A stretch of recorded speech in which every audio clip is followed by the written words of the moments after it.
امریکہ نے ایک اپنی بہت بڑی حکمت عملی جو اختیار کی، عالم عرب کے سینے میں اسرائیل کا خنجر پیوست کر دیا تاکہ یہ کبھی آزاد نہ ہو جائیں، ہمارے انگوٹھے تلے رہے، ہماری پالیسی گواہی کرے۔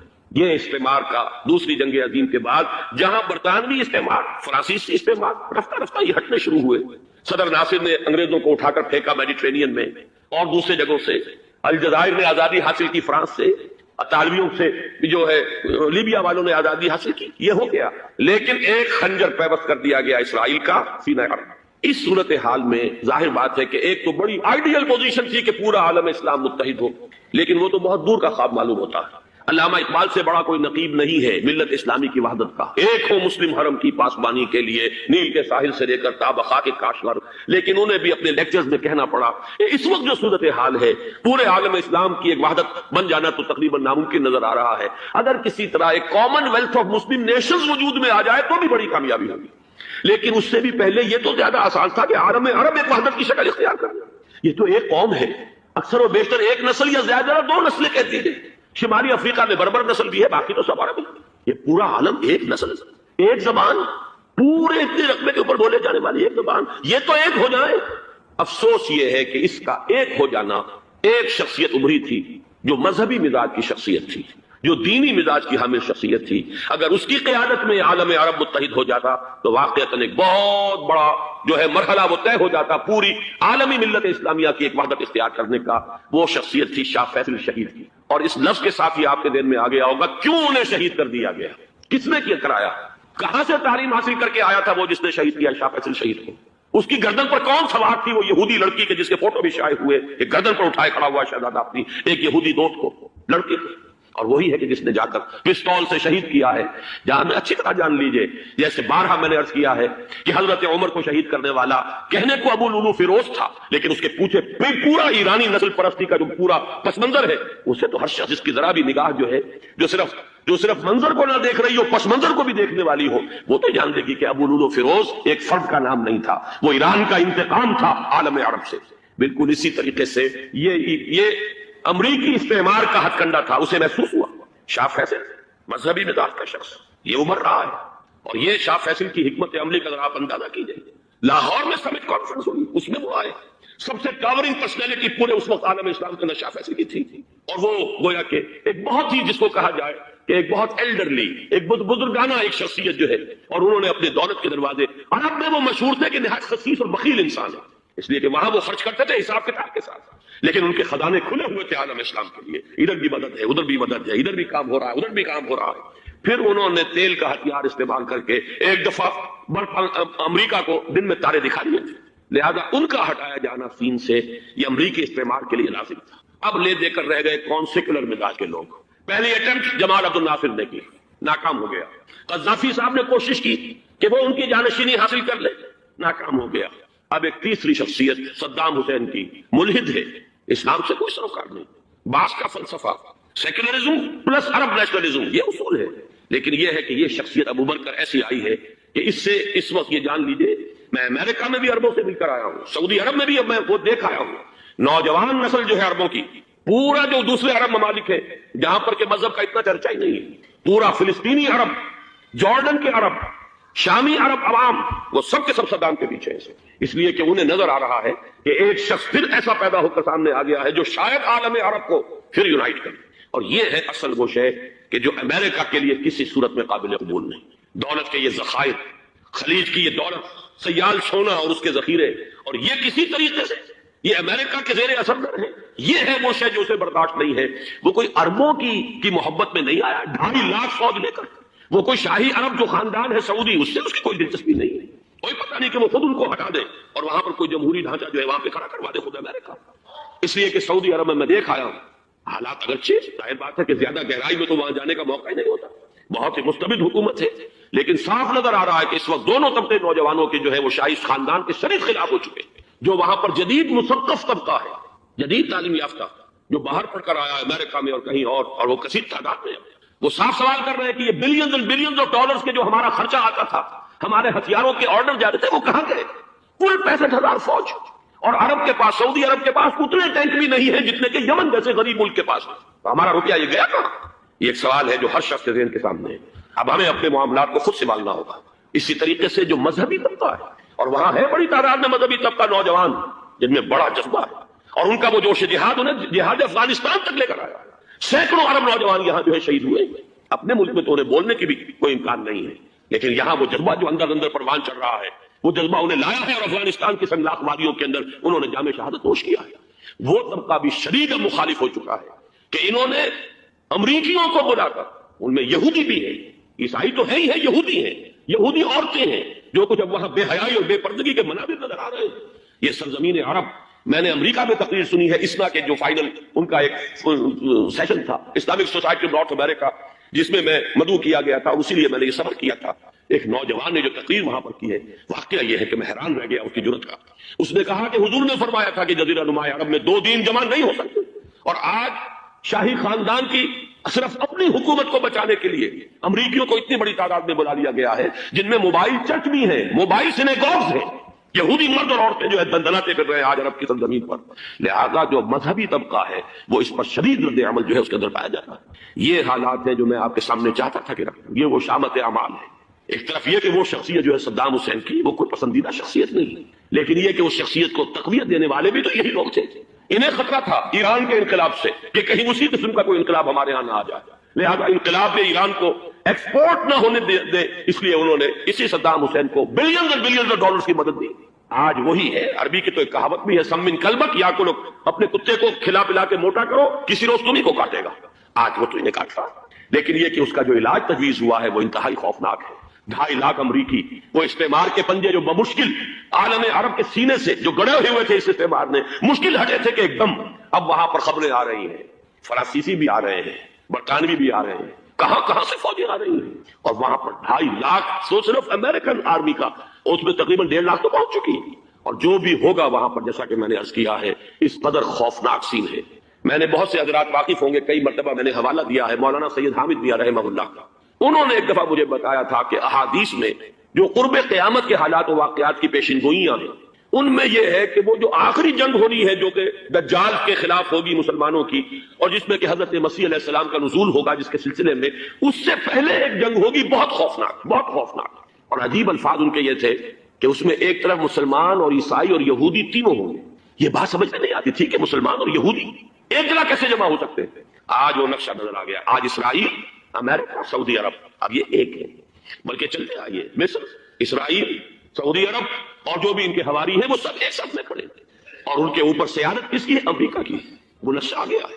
اور اس جنگ کے سلسلے میں مولانا حامد میاں رحمہ اللہ نے مجھے بتایا تھا کہ حدیث میں الفاظ آئے ہیں، اتنے لوگ ہلاک ہوں گے، اتنے لوگ ہلاک ہوں گے، اتنے لوگ ہلاک ہوں گے کہ ایک پرندہ سینکڑوں میل تک اڑتا ہوا چلا جائے گا اور اس سے سوائے لاشوں کے اور کچھ نظر نہیں.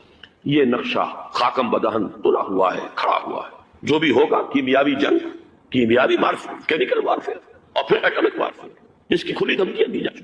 کبھی کوریا کے بارے میں اندیشہ تھا کہ یہ درندے خدا کی دھرتی کو، کوریا کی غریب بستی کو ناگاساکی بنا کے چھوڑیں گے، ہیروشیما بنا کے چھوڑیں گے. آج وہ صورتحال جو ہے عالم عرب پر، heart of the Arab land, اس پر یہ صورتحال بالکل تلی کھڑی ہے.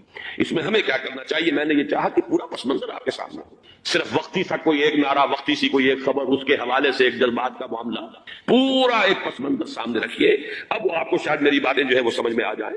نمبر 1، ہمیں کسی صورت اس جنگ میں امریکہ کے گھڑے کی مچھلی نہیں بننا چاہیے. امریکہ اسلام کے تحفظ کے لیے نہیں آیا، امریکہ حرمین کی حفاظت کے لیے نہیں آیا، امریکہ اپنے مفادات، عالمی مفادات کے تحفظ کے لیے آیا، اور زیادہ سے زیادہ آپ کہہ سکتے ہیں کہ وہ سعودی شاہی خاندان کی حفاظت کے لیے آیا. اور بڑا عمدہ مضمون چھپا تھا پچھلے، بلکہ ابھی تک تو وہ تازہ ہی ہے جب تک نیا نہیں آتا، نظام میں، جس کا عنوان تھا اربوں کا چھرا اور اربوں کا گدا.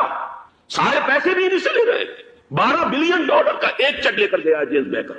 اندازہ تو کیجیے دنیا کہاں سے کہاں پہنچ گئی. میں حیرت ہوں کہ دنیا کیا سے کیا ہو جائے گی. 2 ماہ قبل اس کا تصور نہیں ہو سکتا. اتنی بڑی قوت امریکہ کی، تباہ کن قوت، اور جمع ہو جائے گی عرب کے اندر. لیکن یہ کہ وہ کاسٹ بھی اربوں ہی کی ہوگی، انہی کا چھوڑا انہی کا گلا. ہمیں کرنا یہ چاہیے، اللہ تعالی ہماری حکومت کو، ہمارے سیاستدانوں کو، ہمارے ذمہ دار لوگوں کو ہدایت دے. وہ امریکہ کے گھیڑے کی مچھلی نہ بنے. اس کے تحفظ کے لیے یا شاہی خاندان کی حفاظت کے لیے بہت کچھ انہوں نے عیش کر لیے، کافی عیش کر لیے. باقی یہ کہ اب جو کچھ ہونا ہے وہ ہونا ہے. حرمین شریفین کو تو خود عرب کے لوگ کہتے ہیں کہ کوئی خطرہ نہیں ہے. سارا جھگڑا تو وہ تیل کی دولت کا ہے. وہ تیل کی دولت جو ہے وہ شمال مشرقی کونے کے اندر ہے. بلکہ یہ کہ جو رد عمل پیدا ہوا عالم اسلام میں اور سعودی عرب میں خود اس کے مذہبی نوجوانوں میں امریکی فوجوں کی آمد کے خلاف اس کا جواب دیا گیا رابطہ عالم اسلامی کی طرف سے کہ یہ جو بھی جنگ کا محاذ ہے جو فوجیں ہیں یہ حرمین سے تو 1500 کلومیٹر دور ہے، تو حرمین کو تو خطرہ نہیں، خطرہ ہے امریکہ کے عالمی مفادات کو۔ آج آپ کو معلوم ہے دنیا دو طبقوں میں بٹی ہوئی ہے، دی رچ اینڈ دی پور۔ یہ جو اقوام ہیں جو 6-7 قومیں شمار ہوتی ہیں دنیا کی دولت مند قومیں، ان کے لیے خطرہ ہے کہ یہ اگر ہم ان کا جو سب سے بڑا ذریعہ ہے اس کا صنعت کا یہ تیل اگر اس کو کچھ ہو گیا تو ان کی سب کی اکانومی جو ہے وہ دم دھڑام سے زمین پر آ جائے گا، وہ بھی برابر ہو کر آ جائیں گے دنیا کے دوسرے ملکوں کے۔ یہ اس کی حفاظت کے لیے آئے۔ ہمارے نوجوان کو آج میں سوچتا ہوں کاش کہ ہمیں معلوم ہو، ہمیں وہ تاریخ دہرانی نہیں چاہیے کہ ہم نے پہلی جنگ عظیم میں انگریزوں کے استعمار کے پنجے گڑوانے کے لیے اپنی جانیں دیں۔ پنجاب کا نوجوان، پنجاب کا مسلمان سپاہی بھی جا کر LNB کو قبضہ دلوانے کے اندر اور بغداد پر قبضہ کرانے میں اس کے تعاون کیا، اس کی مدد کی۔ کیا آج بھی وہی تاریخ اپنے آپ کو دہرائے گی؟ آج ہمارا فوجی جائے گا وہاں پر امریکہ کے تحفظ کے لیے، اس کے مفادات کے تحفظ کے لیے؟ پہلی بات یہ کہ یہ ہرگز نہیں ہونا چاہیے۔ ہونا کیا چاہیے؟ پہلی کوشش یہ ہو کہ یہ بین الاسلامی معاملہ بنے، مسلمان امت آئے، امریکی فوجی جائیں، فرانسیسی جائیں، برطانوی جائیں۔ ہاں اس صورت میں کہتا ہوں پاکستان کا ایک ایک بچہ وہاں جائے اور اپنی جان قربان کر دے، اس لیے کہ یہ قرآن کا حکم ہے۔ وَإِن طَائِفَتَانِ مِنَ الْمُؤْمِنِينَ اقْتَتَلُوا فَأَصْلِحُوا بَيْنَهُمَا فَإِن بَغَتْ إِحْدَاهُمَا عَلَى الْأُخْرَى فَقَاتِلُوا الَّتِي تَبْغِي حَتَّى تَفِيءَ إِلَى أَمْرِ اللَّهِ فَإِن فَاءَتْ فَأَصْلِحُوا بَيْنَهُمَا بِالْعَدْلِ وَأَقْسِطُوا إِنَّ اللَّهَ يُحِبُّ الْمُقْسِطِينَ۔ امت مسلمہ کو حکم دیا گیا ہے اگر مسلمانوں کے دو گروہ لڑ پڑے تو تم صلح کراؤ، اور اگر ایک فریق زیادتی پر تلا رہے، اڑا رہے، تو اب سب مل کر اس سے جنگ کرو یہاں تک کہ اسے اللہ کے حکم کے آگے جھکا دو۔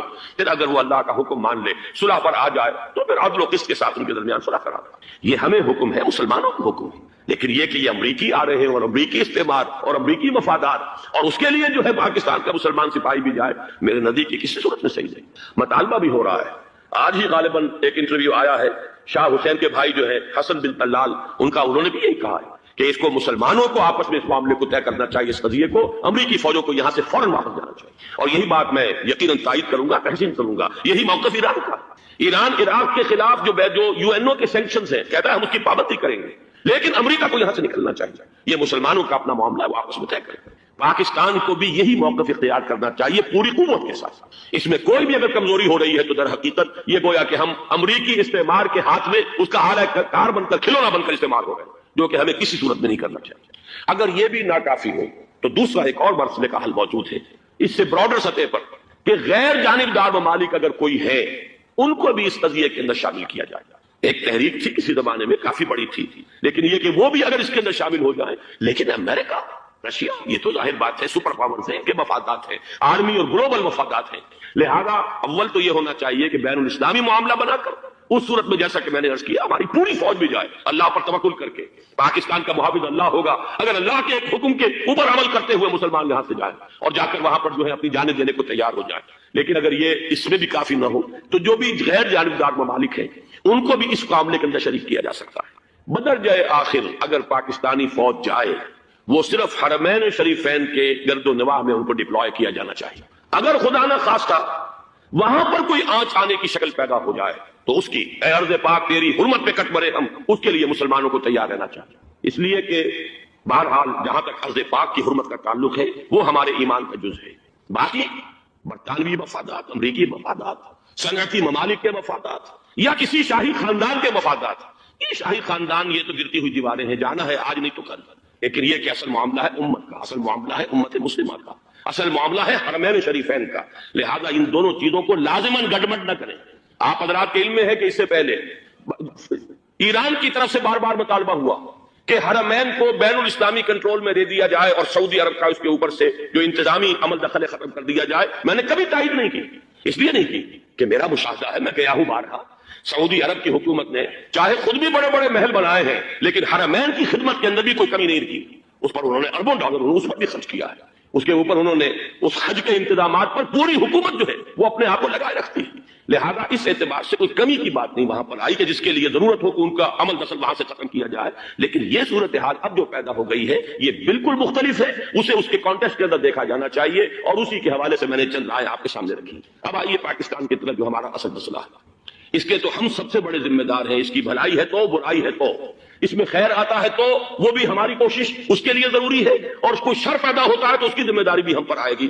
اس کے ضمن میں چند باتیں عرض کر رہا ہوں۔ شدید ترین خطرہ ہے، جیسا کہ میں عرض کر چکا ہوں، کہ بھارت حملہ کرے گا۔ مجھے تو تقریباً یہ رائٹنگ آن دی وال کے مانند ایک فیصلہ نظر آ رہا ہے، بلکہ آج میں کسی سے کہہ رہا تھا کہ اگر اب نہیں تو پھر کبھی بھارت حملہ نہیں کر سکتا۔ اس کے لیے سچویشن بالکل رائٹ ہے۔ 2 مرتبہ ایکسرسائز کر چکا ہے وہ، خاص ٹارگٹ بنا کر حیدرآباد کو، اور اس کے پیش نظر ہے سندھ میں جو بھی خلفشار ہے اسے اس کے علم میں ہے، جو بھی تصادم ہے۔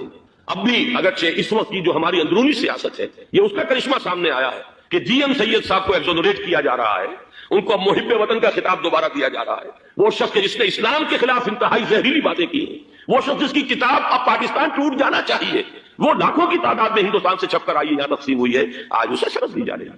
یہ ہے ہماری اندرونی سیاست کے کرشمے، میں اس پر تفصیل سے نہیں جانا چاہتا، لیکن اس شخص کی دیکھیے، وہ جو علامہ اقبال کا شعر ہے کہ بت کرے میں برہمن کی پختہ زناری بھی دیکھ، دیکھ کعبے میں شکست رشتہ تسبیح شیخ، اور بت کرے میں برہمن کی پختہ زناری بھی دیکھ، کہ نظر یہ آ رہا ہے کہ اس نے رہا ہوتے پہلا بیان یہ دیا ہے کہ ہماری پہلی ترجیح یہ ہے کہ پاکستان ٹوٹ جائے اور ہندوستان کے ساتھ ہم ایک انڈیپینڈنٹ اسٹیٹ کی حیثیت سے کانفیڈریشن قائم کریں، سندھو دیش confederation with India independent of Pakistan. پھر دوسری ترجیح بھی ہے، تیسری آخری ترجیح یہ ہے کہ پاکستان کو 5 ریاستوں میں تقسیم کر دیا جائے اور ایک لوز کانفیڈریشن ہو، بس اس کے سوا کچھ نہیں۔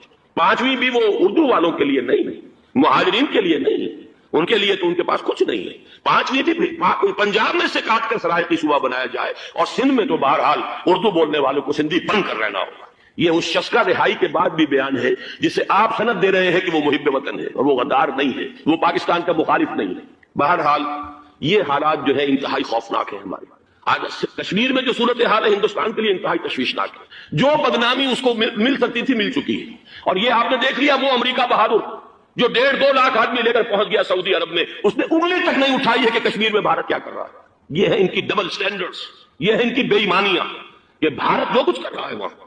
آج اگر ظلم ہو رہا ہے کویت میں عراقیوں کے ذریعے، پورے ورلڈ ٹیلی ویژن پر، CNN پر، فلاں پر، اور اخبارات میں، آج بھی ایک لمبا مضمون میں نے اخبار میں پڑھا ہے، لیکن یہ ہے کہ کشمیر میں کیا ہو رہا ہے کہیں تذکرہ نہیں ہو رہا۔ یہ ہے دنیا کے اندر دیانت اور امانت اور شرافت کا حال، اور بین الاقوامی سیاست جو ہے اس کے ڈبل سٹینڈرڈز۔ لہذا جو بدنامی بھارت کو آ سکتی تھی وہ آ چکی ہے۔ ہندوستان سے ایک نوجوان مسلمان صحافی دہلی سے آئے تھے، نئی دنیا ایک پرچہ نکلتا ہے اس کی طرف سے، وہ دورہ کر کے گئے ہیں، مجھ سے بھی لاہور میں ملے تھے، تقریباً 1 مہینہ 1.5 مہینہ ہوا۔ ان کے الفاظ سن کر میں کانپ گیا تھا۔ انہوں نے کہا تھا کہ بھارت کی حکومت اس کے اوپر تلی ہوئی ہے کہ چاہے ایک اور آخری کشمیری کو بھی ہلاک کرنا پڑے، وہ کشمیر کے اندر کبھی بھی کوئی معاملہ جو ہے کشمیر کی آزادی یا کشمیر کو پاکستان کے لیے جانے کے لیے تیار نہیں۔ کیا بگڑے گا اس کا؟ آپ سمجھیے کہ اگر 80-90 کروڑ قوم کی ایک قوم ہے، 1 کروڑ آدمی ختم کر، ان کا دل تو جو ہے اس پہ دکھے گا نہیں۔ حال ہمارا یہ ہے کہ ہم تو کوئی چہرے پہ نہیں کر سکتے، ہم تو اپنی صفائی دیتے رہے کہ نہیں ہمارا کوئی ہاتھ نہیں ہے، ہم نے کچھ نہیں کیا ہے، ہمارا کوئی اس کے اندر عمل دخل نہیں ہے، بس یہی ہماری ڈپلومیسی کا شاہکار رہا ہے۔ یہ حال ہے پاکستان کا۔ لہذا بھارت کا وہ معاملہ جو ہے، میں نے جیسا کہ آپ کے سامنے مختلف فیکٹرز گنوا دیے تھے، اندرونی اس کی سیاست، اندرونی خلفشات، وہ تو اب آ کر رہے گا۔ اللہ یہ کہ اللہ تعالیٰ کے قبضہ قدرت میں ہر شے ہے، وہ ٹال دے تو ٹال دے۔ مجھے اقبال کا وہ شعر یاد آ رہا ہے، تقدیر تو مبرم نظر آتی ہے وہ، لیکن پیران کلیسا کی دعا ہے کہ یہ ٹل جائے۔ ہم دعا کریں کہ یہ ٹل جائے وقت، لیکن یہ ہے کہ تقدیر مبرم نظر آ رہی ہے۔ اس حالت میں ہمیں کیا کرنا چاہیے؟ نمبر 1 یہ کہ سب سے اہم شے ہے قومی یکجہتی، اور قومی یکجہتی کے اعتبار سے انتہائی خوفناک مرحلہ آ رہا ہے انتخابات میں تو کچھ نہ کچھ فساد، کچھ نہ کچھ دنگا، کچھ نہ کچھ ہنگامہ، ایک دوسرے کے خلاف کیچڑ، ایک دوسرے کے خلاف الزامات بوچھاڑ، یہ تو بڑھتے ہیں۔ بھارت میں بھی قتل و غارت گری ہو جاتی ہے کچھ نہ کچھ۔ لہذا یہاں پر بھی پیر پگاڑا صاحب جو ہمیشہ سے کہتے چلے آ رہے ہیں فیملی پلاننگ، آج پھر ان کا جملہ آ گیا ہے کہ شاید اس انتخابات میں فیملی پلاننگ کے ذریعے سے کوئی بہت بڑا کام ہو جاتا ہے۔ پہلی بات تو یہ ہے کہ میں نے اب تک یہ کہا ہے کہ انتخاب کسی صورت میں پوسٹ پون نہیں ہونے چاہیے۔ اب بھی میں یہ کہتا ہوں کہ اگر تو انتخابات کا بدل صرف ایک ہے اور وہ مارشل لا ہے، تو پھر مارشل لا سے تو بہتر ہے کہ وہ انتخابات ہوں چاہے اس میں کوئی خلفشار بھی ہو، اس لیے کہ مارشل لا کا مطلب جو ہے وہ تو سندھ کے اندر ایک ناگزیر دھماکہ ہو جائے گا، تباہ کن، خوفناک، اور پھر بھارت کو کچھ کرنے کی ضرورت نہیں ہوگی، کیا کرایا اسے سارا معاملہ سندھ کے اندر سے مل جائے گا۔ مارشل لا ہرگز نہیں ہونا چاہیے۔ وہ بات جو سن 80 میں نے 18 اگست 1980 کو کہی تھی ضیاء الحق مرحوم سے، آج پھر اسی بات کی میں تکرار کر رہا ہوں، اعادہ کر رہا ہوں، مارشل لا پاکستان کے لیے سوسائڈل ہے۔ لیکن ایک آلٹرنیٹ سامنے آیا ہے، ایک تو پشاور ہائی کورٹ کا ورڈکٹ آ گیا، اور یہ کہ کچھ اور لوگوں کی طرف سے بھی باتیں آئی ہیں ایک دو دن ہوئے ہیں جنگ میں، دو اہم سرخیاں تھیں، اور وہ بڑے اونچے حلقہ جو ہمارا فوج کا اونچا حلقہ ہے اس کی طرف سے اگرچہ نام کسی کا نہیں تھا، ایک تو یہ کہ ماشاء اللہ یہاں کسی صورت نہیں لگے گا، دوسرے یہ کہ کوئی قومی حکومت کی تشکیل جو ہے اگر کسی طرح ہو سکتی ہو تو وہ اس وقت کا حل ہے، اور وہ اسی شکل میں ممکن ہے۔ اگر تو الیکشن آپ پوسٹ پون کرتے ہیں اور اسمبلیاں پرانی بحال نہیں کرتے تو پھر تو اس کا مطلب یہ کہ ہمارا کانسٹیٹیوشن ایبروگیٹ ہو گیا اور اس کا آلٹرنیٹ سوائے ایک مارشل لا کا کوئی نہیں۔ لیکن اگر صدر اسحاق صاحب ہمت کر لیں ملک کے حالات کو دیکھ کر، جو اس وقت صورتحال ہے، جو خطرات ہیں بارڈر پر، ان کو دیکھتے ہوئے یا تو یہ کہ عدالتوں کے ذریعے سے اسمبلیاں بحال ہو جائیں، اس میں حکومت زیادہ رکاوٹ نہ ڈالے، یا یہ کہ خود صدر اسحاق صاحب واپس لے سکتے ہو قدم تو واپس لے لیں، لیکن یہ کہ تمام پارٹی سے یہ پہلے عہد لے لیا جائے کہ وہ ایک قومی حکومت کی تشکیل کریں گے۔ یہ وہ بات ہے، آپ کو یاد ہوگا مرزا اسلم بیگ صاحب، انہوں نے بالکل شروع میں سن 88 کے الیکشن کے بعد کہا تھا کہ نیشنل گورنمنٹ فارم کی جانی چاہیے۔ اس وقت تو کسی نے دھیان نہیں دیا، پیپلز پارٹی بڑے نشے میں تھی، اس کو خاص طور پر سندھ میں جس طرح کا واک اوور ملا تھا اس کا ایک نشہ تھا اس کے دماغ پر، اس لیے وہ سوچنے پر تیار نہیں ہوئی۔ لیکن یہ کہ وہ جو ایک فارسی میں کہا جاتا ہے کہ ہر چے دانا کنت کنت نادا لیک بعد از خرابی بسیا۔ میں آپ کو ایک حدیث سنانے چلا ہوں جس میں ایک عجیب نقشہ سامنے آتا ہے کہ یہ مہدی جب ظاہر ہوں گے تو کس طور سے ظاہر ہوں گے، ان کے ظہور کی کیفیت کیا ہوگی، کیف یظہر۔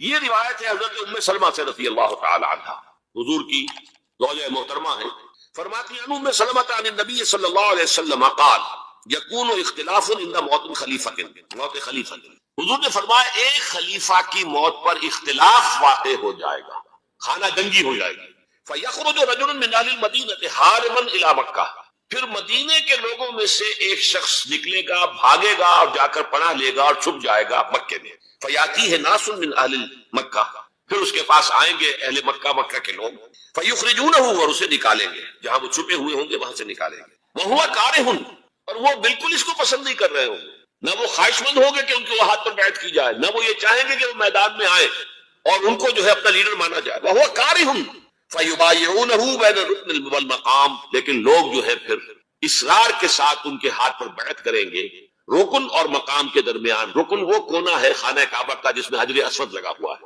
اور مقام ابراہیم جو ہے، ان دونوں کے مابین جو یہ علاقہ ہے یہاں پر وہ بیعت کریں گے۔ وَيُبْعَثُ إِلَيْهِ بَعْثٌ مِنَ الشَّامِ، ان کے خلاف ایک لشکر بھیجا جائے گا شام سے۔ نہیں کہا جا سکتا کہ باسی حکومت اس وقت کی جو ہے اس کی طرف سے کوئی مسئلہ اس طرح کا اٹھ کھڑا ہو، اس لیے کہ ابھی تو بہرحال باسی حکومت وہاں ہے۔ فَيُخْصَفُ بِهِمْ بِالْبَيْضَاءِ بَيْنَ مَكَّةَ وَالْمَدِينَةِ، لیکن اللہ تعالیٰ اس لشکر کو مکے اور مدینے کے درمیان وادی بیدا میں دھسا دے گا زمین کے اندر، پورے کے پورے لشکر۔ فَإِذَا رَأَى النَّاسُ ذَلِكَ، جب لوگ یہ دیکھیں گے کہ اتنی بڑی نشانی ظاہر ہو گئی، أَتَاهُ أَبْدَالُ الشَّامِ وَعَصَائِبٌ من العراق فَيُبَايِعُونَهُ، اب شام سے سارے کے سارے جو اولیاء اللہ ہیں وہ بھی آئیں گے، اور عراق سے جوک در جوک لوگ آئیں گے اور ان سے بیعت کریں گے۔ وَيَعْمَلُ فِي النَّاسِ بِسُنَّةِ نَبِيِّهِمْ، پھر وہ عمل کریں گے لوگوں کے مابین، حکومت کریں گے اپنے نبی کی سنت کے مطابق۔ وَيُلْقِي الْإِسْلَامُ بِجَنَانِهِ، اور اسلام اپنی گردن زمین پر ٹکا دے گا۔ وَالْأَرْضَ فِي الْأَرْض، زمین میں۔ فَيَلْبَسُ 7 سنین، پھر وہ 7 برس تک حکمران رہیں گے۔ ثم يتوفى، پھر ان کا انتقال ہوگا۔ ويصلي عليه المسلمون، اور مسلمان ان پر نماز پڑھیں گے۔ یہ جو میں نے آپ کے سامنے نقشہ کھینچا ہے، اس سے اب میں ایک نتیجہ نکالتا ہوں، اسے بھی میرا گمان کہیے، اختلاف بھی کر سکتے ہیں آپ، اگر اس کو وزنی سمجھے قبول بھی کر سکتے ہیں۔ وہ یہ ہے کہ میرے نزدیک ان کے ظہور کا وقت قریب ہے، اور اس کی تھوڑی سی بات میں مجھے معلوم ہوا کہ جین ڈکسن غالباً نام ہے امریکن اس کا، جس نے یہ پیشن کوئی خبر دی تھی کہ 1962 میں عالم عرب میں ایک بچہ پیدا ہوا ہے کہ جو وہاں کا نقشہ بدل کر رکھتے ہیں۔ یہ جین ڈکسن کی غالباً پیشن گوئی۔ بہرحال مجھے اس کی پیشن گوئی سے کوئی دلچسپی نہیں ہے، میں تو جو احوال دیکھ رہا ہوں، یعنی اسرائیل کا قائم ہو جانا، اور اس کے بعد اب یروشلم کا مسلمانوں کے ہاتھوں سے نکل جانا، اور اب گویا کہ وہ الملحمۃ العظمیٰ جو ہے تلی کھڑی ہے، کسی بھی وقت جو ہے یہ جو ہے وہ لاوا پھٹ سکتا ہے، آتش فشاں پھٹ سکتا ہے۔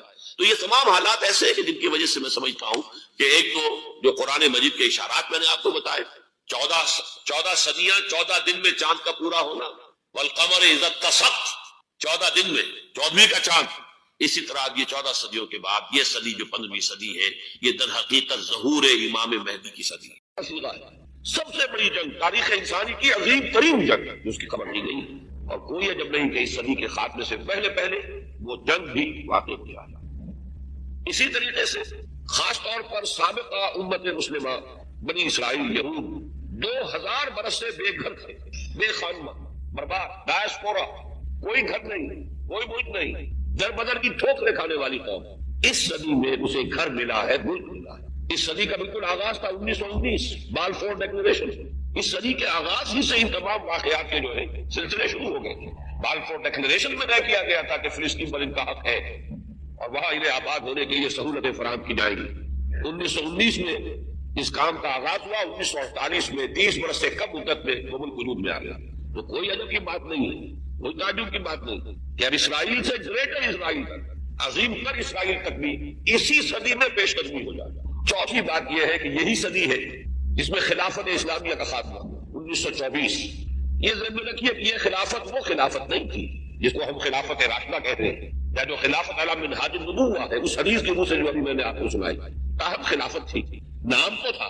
جیسے ہم نام کے مسلمان ہیں ایسے ہی نام کی خلافت بھی تھی۔ بہرحال علامہ اقبال نے جو فریاد کی کہ چاک کر دی ترک نادا نے خلافت کی تباہ، سادگی اپنوں کی دیکھ اوروں کی عیاری بھی دیکھ، یہ کچھ اور تھے پیچھے جنہوں نے اس خاتمہ کروایا خلافت کا۔ یہ وہی فری میسنری، زائنزم، برطانیہ، یہ قوتیں پیچھے تھے۔ لیکن یہ کہ جادو ہو جو سر چڑھ کر بولے، کروایا ایک مسلمان کے ہاتھ، مصطفیٰ کمال پاشا کے ہاتھ۔ چاک کر دی ترک نادا نے خلافت کی تباہ، سادگی اپنوں کی دیکھ اوروں کی عیاری بھی دیکھ، مقصد بھی حاصل کر لیا، الزام بھی اپنے اوپر نہیں آ رہے۔ لیکن میں جو عجائبات اس صدی کے آپ کو گنوا رہا ہوں اس کے اعتبار سے اسے بھی ناقابل قریب، ناقابل قیاس نہ سمجھیے کہ اس صدی کے خاتمے سے پہلے پھر دوبارہ خلافت کا نظام قائم ہو جائے۔ جب یہ سب کچھ ہو سکتا ہے جو اس صدی میں ہوا ہے تو آخر یہ باتیں کیسے محالات اپنیوں سے شمار ہو جائیں گا۔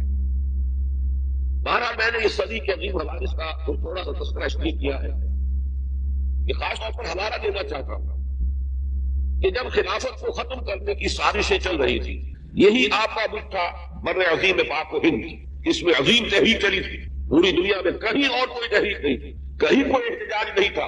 پورے دنیا میں کسی دوسرے مسلمان ملک میں ترکوں کی ہمدردی میں اور ترکوں کی موافقت میں کوئی بات کبھی نہیں کہی گئی۔ پورا عالم عرب تو ویسے ہی ترکوں کا دشمن ہو چکا تھا، انگریزی استعمار نے قومی نفرت کے بیج بو دیے۔ لیکن یہ کہ بقیہ بھی تو پورا عالم اسلام ہے۔ عالم عرب تو اس ملت اسلامیہ کا 1/5 بھی نہیں ہے، باقی 4/5۔ اس میں نوٹ کر لیجیے صرف یہ بر عظیم پاک و ہند ہے کہ جس میں تحریک چلی، تحریک خلافت، اور کس شد و مت سے چلی، کس زور شور سے چلی کہ ہندوؤں کو اس میں شریک ہونا پڑا، گاندھی کو اس میں شریک ہونا پڑا۔ اس لیے کہ بہرحال ایک ذہین آدمی تھا، سمجھدار آدمی تھا، حالات کے نبض پر اس کا ہاتھ تھا۔ وہ جانتا تھا کہ اگر اس وقت ہم نے مسلمانوں کا ساتھ اس تحریک میں نہ دیا تو پھر کسی بھی تحریک میں ہم ان کا تعاون حاصل نہیں کر سکے، کہاں گاندھی کہاں خلافت۔ لیکن آپ اندازہ کیجئے کہ یہ تحریک، یہ بھی در حقیقت مظہر ہے اسی کا کہ وہ تحریک اتنے شد و فد اور زور شور سے اٹھی تھی کہ گاندھی کو اس میں شمولیت اختیار کرنی پڑی، اسی بر عظیم پاک و ہند میں۔ اور اب اللہ کا نام لے کر ہم نے اسی ملک میں سے جو بھی ٹکڑا ہمیں ملا ہے پاکستان کے نام سے، اب اس میں تحریک خلافت کا آغاز کیا۔ آغاز تو ہمیشہ حقیر ہوتا ہے، چھوٹا ہوتا ہے، لیکن کوئی تعجب کی بات نہیں۔ آخر بڑے بڑے کناور درخت بھی شروع میں چھوٹے سے نازک پودے کی شکل میں ہوتے ہیں۔ اللہ تعالیٰ کی قدرت سے بعید نہیں کہ یہ تحریک خلافت کا یہ پودا جو ہے کناور درخت کی شکل سے آتا ہے۔ ایک خاص مناسبت جو ہمارے خدمات خلافت کو قائم ہوئی ہے کہ اس صدی کے آغاز میں تحریک خلافت چلی تو اس کے زعماء پر مقدمہ بغاوت اس ہال میں چلایا گیا۔ یہ اس خالد جینا ہال کی تاریخی حیثیت ہے، یہی حال تھا جس میں مولانا محمد علی جوہر کھڑے ہوئے تھے مجرموں کے کٹہرے میں، اور ان کے ساتھ اور بھی کتنے ہی زعماء ملت تھے کہ جو شریک تھے، اور ایک انگریز جج بیٹھا ہوا ان کے خلاف سماعت کر رہا تھا مقدمہ بغاوت۔ 1921 کی بات ہے نا، 62 برس گزرے ہیں۔ لیکن یہ کہ جیسا کہ میں نے عرض کیا اگر اس وقت وہ عظیم تحریک چلی تو کوئی عجب نہیں کہ اللہ تعالیٰ کے فضل و کرم سے اب یہ تحریک بھی وقت تو درکار ہوگا، لیکن اللہ کے فضل و کرم سے یہ مومنٹم پکڑے، اس میں قوت پیدا ہو، تو نہ یہ اللہ کے فضل و قدرت سے بعید ہے، اور نہ ہی جیسا کہ میں نے عرض کیا اس صدی کے تمام عجائبات اگر آپ کے سامنے ہو تو ان کے اعتبار سے یہ بہت ہی ایک محال بات نظر آتی ہے۔ ایک بات میں یہاں ضرور واضح کر دوں، وہ جو تحریک خلافت چلی تھی جس کے زعماء پر مقدمہ بغاوت اس حال میں چلایا گیا، اور اب اس تحریک خلافت کا ہم نے آغاز کیا ہے، نام تو وہی ہے مشترک، لیکن ان کے مابین زمین و آسمان کا فرق ہے۔ وہ تحریک صرف ایک احتجاجی تحریک تھی کہ خلافت کے نام سے مسلمانوں کی وحدت ملی کا جو ایک نشان ہے، جو ایک علامت ہے، اسے ختم نہ کیا جائے۔ حالانکہ پوری دنیا جانتی تھی، ہر شخص جانتا تھا، بچہ جانتا تھا، یہ خلافت وہ خلافت نہیں ہے، یہ وہ خلافت تو نہیں جو عمر فاروق کی خلافت تھی رضی اللہ تعالیٰ عنہ، یا ابو بکر کی خلافت تھی رضی اللہ تعالیٰ عنہ، یا عثمان غنی کی خلافت رضی اللہ تعالی عنہ، یا حضرت علی مرتضیٰ کی خلافت رضی اللہ تعالی عنہ، یہ وہ خلافت نہیں، لیکن پھر بھی وحدت ملی کا ایک نشان ہے، ایک علامت ہے۔ اب میں آپ کو ایک بات بتا دینا چاہتا ہوں کہ جیسے ہمارے ایک محاورہ ہے کہ ہاتھی مرا ہوا بھی سوا لاکھ کا ہے، وہ خلافت اگر کہ اپنی حقیقت کھو چکی تھی، پھر بھی اس میں جو طاقت تھی، آخر کوئی شے تھی کہ جس کی وجہ سے اسلام کے دشمن یہ چاہتے تھے کہ اس کو ختم کر دیا جائے۔ اس کے ذمن میں ایک واقعہ بھی ہے کہ حضرت شیخ الہند مولانا محمود حسن رحمہ اللہ، یہ جب مالٹا میں اسیر تھے، نظر بند تھے، تو وہاں جو انگریز کمانڈانٹ تھا اس کیمپ کا جس میں کہ وہ نظر بند تھے، اس کو کچھ انس ہو گیا حضرت شیخ الہند سے۔ بہرحال ہر شخص اندازہ کر لیتا ہے کہ یہ کوئی عام مجرم نہیں ہے، اس کی شخصیت ہے، روحانیت جو ہے نا، تو انسان کے وجود سے شعاعوں کی صورت میں